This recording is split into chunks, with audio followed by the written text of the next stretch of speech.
The 1960s were a worrying time for Sweden's environment. Toxins, it seemed, were everywhere. The sight of dying fish and forests touched a chord. Urgent intervention was needed. In 1967, Sweden became the first country to establish a national environmental protection agency. 2 years later, it was first to introduce an Environmental Protection Act. From then on, companies were held responsible for their emissions and environmental footprint. At the same time, the government launched a system of incentives for eco-friendly technology. It also started funding industrial research programs to develop new ways to tackle environmental challenges.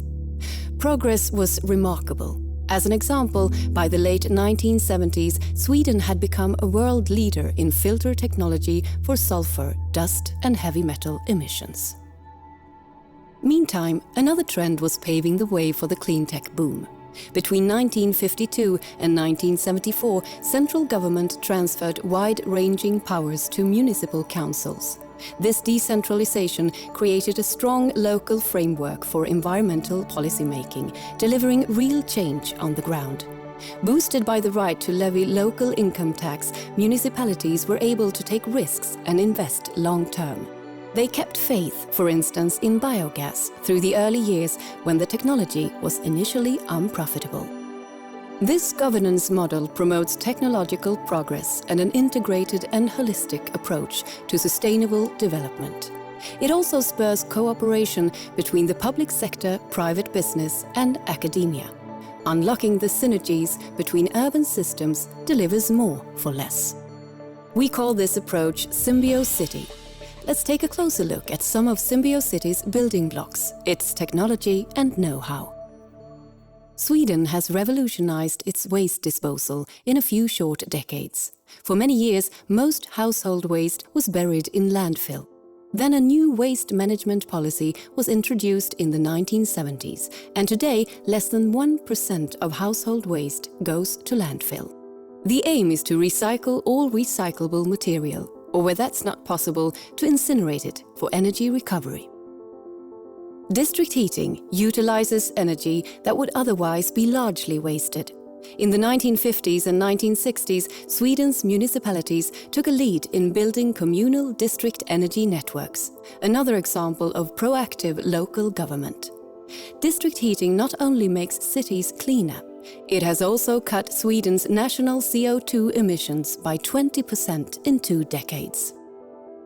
In the 1970s and 1980s, successive oil crises and nuclear accidents kick-started a new debate on how to develop alternative energy forms.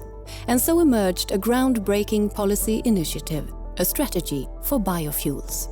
Biofuel development really took off after introduction of a carbon tax in 1991. Today, biofuel is Sweden's largest energy source, accounting for almost 32% of total energy supply. Biogas has been produced in Sweden's wastewater treatment plants since the 1960s. Strong investment in research and development saw biogas production flourish to such an extent that it reduced our oil dependency and waste residues. As much as 50% of the biogas produced in wastewater treatment is now converted into vehicle fuel.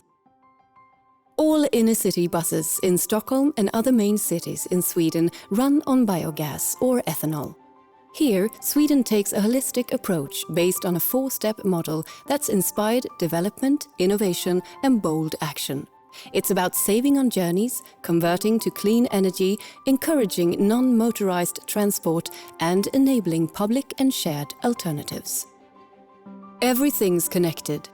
By marrying a holistic mindset with commitment to innovation, we've managed to break the link between growth and carbon emissions.